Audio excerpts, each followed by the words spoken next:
अस्सलामु अलैकुम वरहमतुल्लाहि वबरकातुहू। दोस्तों, हज़रत मौलाना क़ारी सिद्दीक़ अहमद साहब बानवी रहमतुल्लाह अलैह की पिछली क़िस्तों में हमने मेहमान नवाज़ी के पहलू और आपकी ज़िंदगी के मुजाहिदात के बारे में कुछ रोशनी डाली थी और आपने उसको सुना और मोहब्बतों से नवाज़ा। क़ारी साहब के बारे में आम तौर पर यह समझा जाता है कि हज़रत क़ारी सिद्दीक़ साहब कश्फ़ व करामात बहुत ज़्यादा आपसे रहनुमा हुए हैं, यानी कुछ ऐसे वाक़यात, कुछ ऐसे अजाइबात जो आम तौर पर बुज़ुर्गों की तरफ मंसूब कर दिए जाते हैं।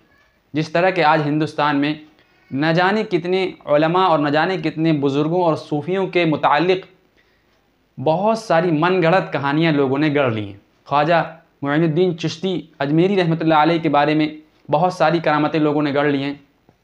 हाँ, वो अलग बात है कि कुछ करामतें होती हैं, कुछ बुज़ुर्गों के ऐसे वाक़यात होते हैं जो रोनुमा हो जाते हैं, लेकिन सिर्फ़ उन्हीं वाक़यात को पकड़ कर बैठ जाना और उन्हीं पर तवक्कुल कर लेना और उनको वली कामिल समझकर सिर्फ़ उन्हीं वाक़यात की तरफ मुतवज्जे रहना, ये कोई अक्ल की बात नहीं है।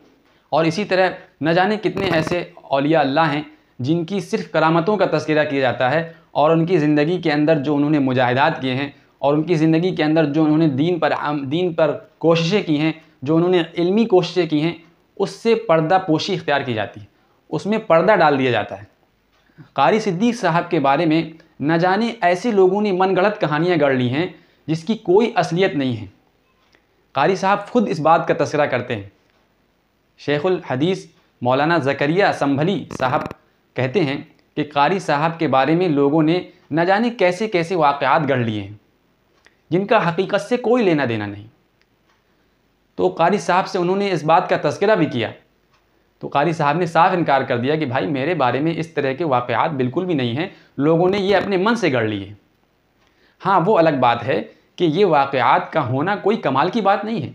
अगर ये कश्फ़ व करामात जो होती हैं, ये अगर इंसान से रोनुमा भी हो जाएं तो ये कोई कमाल की बात नहीं है। क़ारी साहब ख़ुद अपने कश्फ़ व करामात का तज़किरा करते हुए अपना वाक़या बयान करते हैं शेखुल हदीस मौलाना ज़करिया साहब से। वो कहते हैं कि मैं जब पानीपत में बचपन में पढ़ा करता था तो मुझे ये कश्फ़ हो गया कि एक नौजवान जो फ़ौजी था वो उनके मदरसे में पढ़ता था। तो क़ारी साहब को ये कश्फ़ हो गया कि इस नौजवान को कल पुलिस पकड़ कर ले जाएगी। तो क़ारी साहब कहते हैं कि मैंने उस नौजवान को, यानी उस तालिब इल्म को जो मदरसे में पढ़ता था, वो हट्टा कट्टा मालूम होता था, किसी फ़ौज का फ़ौजी मालूम होता था, तो मैंने उसको अकेले में बुलाया और मैंने उससे पूरी बात बतला दी। तो वो उसको बड़ा ताज्जुब हुआ। उसने पूछा क़ारी साहब से कि आपको मेरे बारे में कुछ इल्म है क्या? तो क़ारी साहब कहते हैं नहीं, मुझे सिर्फ़ इतना मालूम है कि आप इस मदरसे के तालिब इल्म हैं।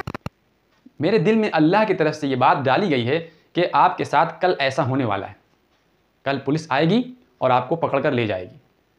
वो इतनी बात करके मदरसे से गायब हो गया और ठीक दूसरे दिन अंग्रेज़ हुकूमत की पुलिस ने वहाँ पर छापा मार दिया और पूरे मदरसे की तलाशी लेने के बाद जब वो तालिब इल्म का पता नहीं चला तो अंग्रेज़ पुलिस बार बार यही कहती थी, कल तक वो आदमी यही था, हमारी मुहकमा एजेंसी गलत रिपोर्ट नहीं दे सकती।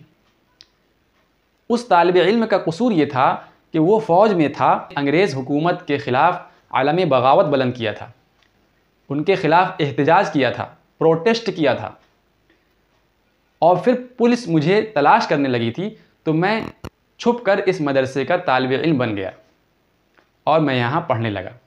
तो हज़रत क़ारी साहब ने फिर इरशाद फरमाया कि अब ये बात नहीं है।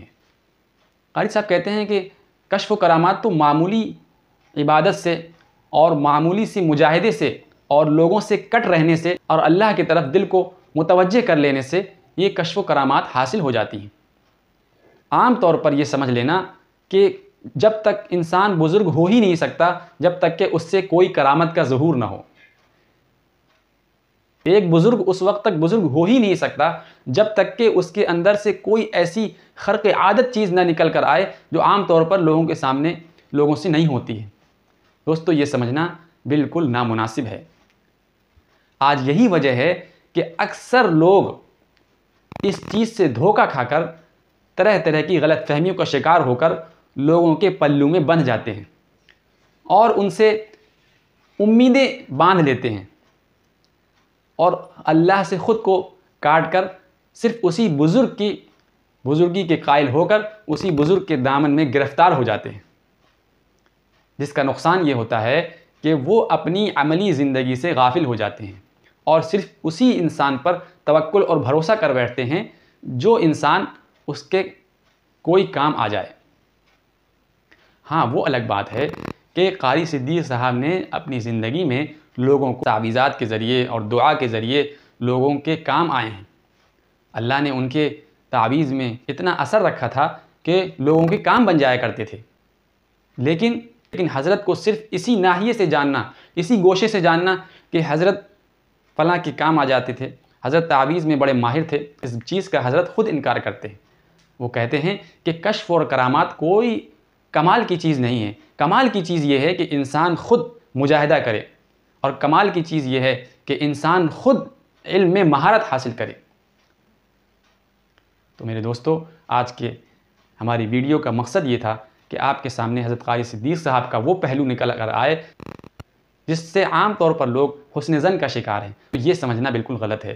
क़ारी साहब अगर आज मुजाहिदा ना करते अपनी ज़िंदगी में, अगर अपनी ज़िंदगी में क़ारी साहब लोगों के घर घर जाकर उनको ना समझाते, शहर बांदा के अंदर ऐसी मेहनतें ना करते, तो मुसलमान शहर बांदा के अंदर दिखलाई दे रहे हैं, जो मस्जिदें दिखाई दे रही हैं, जो मीनारें दिखाई दे रही हैं, जो दीन का काम हो रहा है, वो शायद बड़ी मुश्किल से हो पाता। दोस्तों, उम्मीद करते हैं कि आपको वीडियो पसंद आई होगी। अगर वीडियो पसंद आए तो उसको लाइक करें, और अभी तक आपने हमारे चैनल को सब्सक्राइब नहीं किया तो उसको सब्सक्राइब करें और दूसरों से शेयर करें। मिलते हैं अगले किस्त में। अस्सलामु अलैकुम व रहमतुल्लाहि व बरकातुहू।